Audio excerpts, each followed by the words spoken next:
Hi, it's Mrs. Stevens, and we're gonna do a math talk before Junie takes my models away.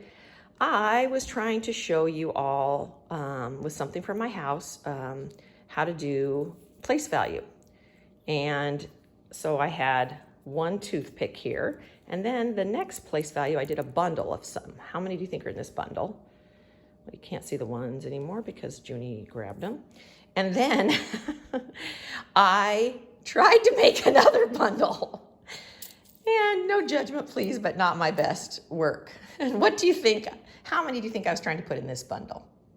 What do you think? Before Junie messed with it.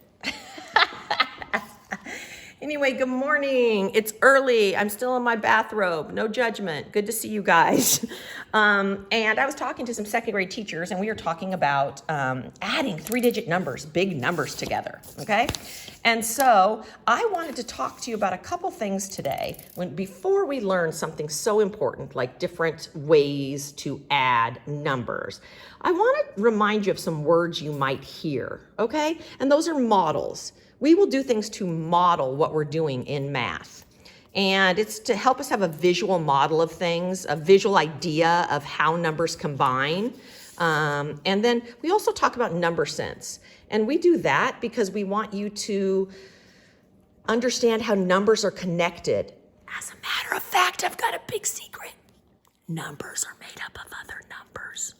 It's a big deal. I'm still in my bathrobe. I know I told you that. So it's a big idea that numbers are connected, and what you learn in addition is going to help you later on as you learn more and more math, because we're always learning.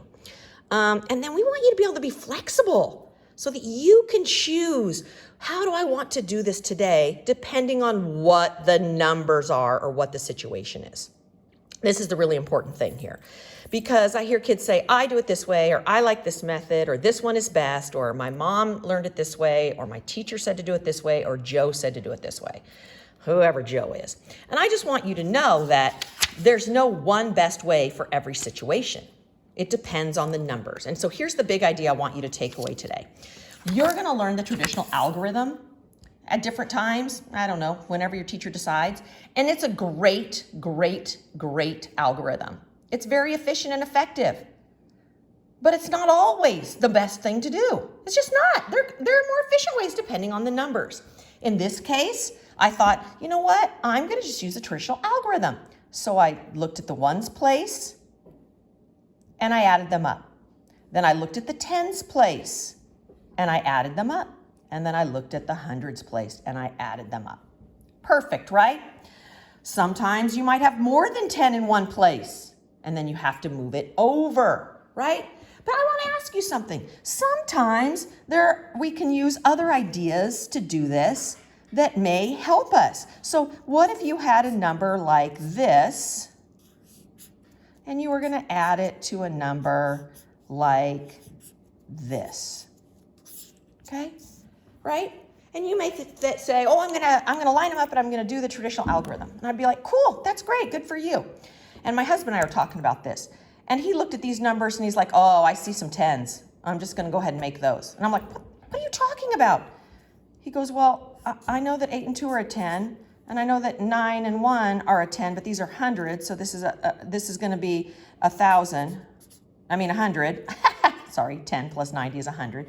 And then this is 400 plus 200, which is going to be 600. So I would do 600, 700, 710. And I'm like, what did you just do? So this isn't wrong. He just saw some patterns in numbers, and this was flexible for him. If you're looking at this going, that don't make sense to me, that's fine. But I want you to know more and more about how numbers work together so that you can choose and pick and be flexible. Start with this, but then start to try other stuff, because it's a journey. Take the long road and enjoy the ride. Thanks for joining us. Bye.